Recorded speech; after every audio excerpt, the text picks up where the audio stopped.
Ne vous inquiétez pas, monsieur le maire, le suspense ne durera pas longtemps. Monsieur le maire, mes chers collègues, une fois encore, il l'a dit, c'est la 10e fois, monsieur l'adjoint aux finances a tenté, sans succès, de nous persuader de la qualité de sa gestion budgétaire. Autant être clair dès le départ, nous voterons contre votre compte administratif. Ceci étant distinctement énoncé, je ne serai pas long et ne vais pas entrer dans le détail de ce compte administratif comme le fait Laurence Ballas chaque année. Je ne le ferai pas pour deux raisons, monsieur l'adjoint. D'une part, vous tenez aucunement compte de nos remarques. Et d'autre part, certains élus de la majorité ont quelques difficultés avec l'exercice du débat démocratique. Je n'ose à ce titre demander à M. Corazol si l'opposition peut, dans cette enceinte, encore s'exprimer. En commission finance, il semblait avoir du mal à supporter qu'on puisse poser des questions. Je vous remercie, monsieur le maire, de bien vouloir veiller qu'à l'avenir, tel comportement ne se reproduise pas. Concernant l'équilibre général de ce compte administratif, permettez-moi de le replacer rapidement dans son contexte en insistant sur quelques points. Le premier concerne l'évolution des dotations de l'État. En 2009, la dotation forfaitaire culminait à 110 millions d'euros contre 65 aujourd'hui, alors même que dans le même temps, la population de la ville et les besoins liés ont évolué. Il y a néanmoins matière à se réjouir. Lors du vote de la programmation pluriannuelle d'investissement de juillet 2015, vous tabliez sur une dotation de 60 millions d'euros pour l'année 2017. Avec 5 millions de plus, nous pouvons peut-être nous considérer comme gagnants. En cumulant ces diminutions de dotation depuis 2009, c'est 129 millions de pertes sèches pour la ville.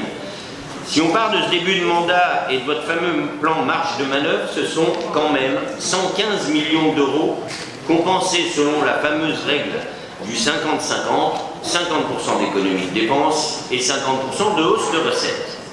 Si les 50% d'économies sont à saluer, vous avez directement ponctionné les contribuables lyonnais de près 60 millions d'euros supplémentaires, 57,7 pour être exact. Vous avez fait le choix depuis 2014 d'opérer sur les contribuables et les usagers de nos services publics un racket fiscal systématique. Augmentation des impôts de 6% en début de mandat, augmentation de tous les tarifs possibles et imaginables, piscine, droit de terrasse, droit de voirie, enseigne, stationnement, on s'en souvient, et aujourd'hui encore périscolaire. J'ai pu en oublier, la liste est malheureusement longue, beaucoup plus longue qu'une commission finance, je n'y reviendrai pas.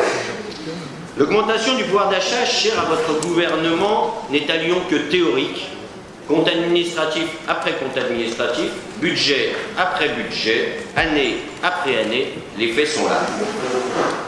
Venons-en maintenant aux dépenses, autre sujet que Laurence Ballas aborde tous les ans.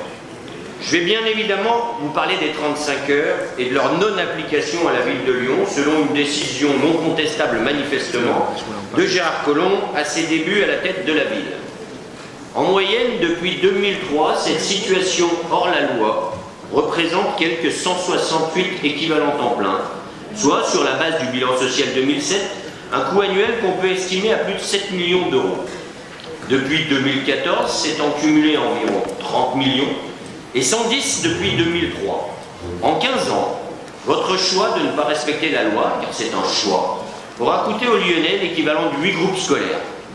C'est marrant, mais mis en perspective, l'effet d'annonce de votre plan pour les écoles dotées de 25 millions d'euros annoncé récemment perd un peu de sa superbe. Toujours dans la gestion des ressources humaines, les Lyonnais ont pris note que vous aviez octroyé, au nom d'une pratique féodale héritée de l'ancien monde, une journée supplémentaire de congé à l'ensemble du personnel communal. Nous ne doutons pas que celle-ci vous permettra de fluidifier les relations sociales, mais nous regrettons qu'à l'exemple d'autres collectivités locales, je pense notamment aux régions, vous n'ayez eu le courage, à ce jour, de prendre le dossier du temps de travail des agents dans le bon sens. Deuxième point, qui n'est pas sans lien avec le fonctionnement, puisqu'il en découle, c'est celui du financement de nos investissements. Nous avons une épargne nette qui diminue pour la 6e année consécutive. Sous les 2 précédents mandats, au même stade de mandat, elle était en progression de 40 et de 47%. Si nous voulons maintenir notre niveau d'investissement, nous devrons demain recourir à l'emprunt. Notre capacité de désendettement, même si elle est encore très raisonnable, repart à la baisse. Les incertitudes internationales actuelles risquent fort d'avoir un impact à la hausse sur les taux d'intérêt. Dès lors, il nous faut être d'une extrême vigilance. Pour autant, vous vous gardez de belles poires pour la soif. En regardant d'un peu plus près vos autorisations de programme, que constatons-nous? à ce jour pour le seul secteur scolaire. Nous avons encore 16 millions d'euros qui restent de la programmation 2008-2014 et 107 millions d'euros sur le cumulé 2015-2020, soit une année complète d'investissement dédiée au seul scolaire. C'est tout l'avantage de la gestion par autorisation de programme et crédit de paiement. Ça permet de faire de belles annonces, de susciter de beaux articles de presse et de reporter la charge sur le futur au titre de la PPI 2015-2020. Les crédits de paiement pour les exercices 2019 et suivants passent en un an de 52 à 94 millions d'euros. C'est QFP. Enfin, monsieur le maire, au-delà du fond, je voudrais m'arrêter sur la forme. Ça peut sembler anecdotique, mais c'est révélateur de ce que je n'ose à qualifier d'amateurisme et qui a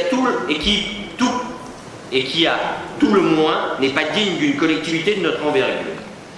En comparant le rapport du maire que vous nous présentez et celui de l'année dernière, sur un seul sujet, je ne vais pas faire de l'exhaustif, sur les espaces verts par exemple, nous apprenons, au lendemain de l'attribution d'une 4e fleur à notre ville, ce pourquoi les agents peuvent être chaleureusement félicités, nous apprenons donc qu'entre 2016 et 2017, le nombre de bassins et fontaines est passé de 80 à 110. J'aimerais savoir où sont les 30.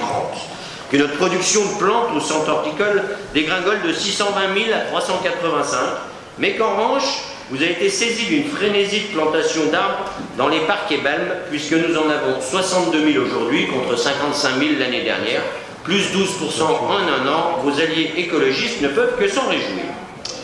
On apprend également qu'on perd 1 million de visiteurs au parc La Tête d'Or, qui passe de 3 millions à 2 millions. Et on apprend enfin que 300 espèces botaniques ont disparu en un an. Heureusement que les petites cerfs sont encore là, sinon ce serait pire. Le détail de ces chiffres sur les espaces verts prêts à sourire, vous en convenez, mais d'autres font peur. Entre 2016 et 2017, nos bibliothèques ont perdu 32 500 inscrits, soit 28%. Si cette baisse est réelle, alors il faut d'urgence s'interroger sur l'adaptation de nos bibliothèques aux besoins de nos concitoyens, ce qui pose notamment la question de leur ouverture dominicale que nous avons déjà abordée ici. Voici, monsieur le maire, quelques éléments que nous souhaitions aborder à l'occasion de ce compte administratif. Je vous remercie.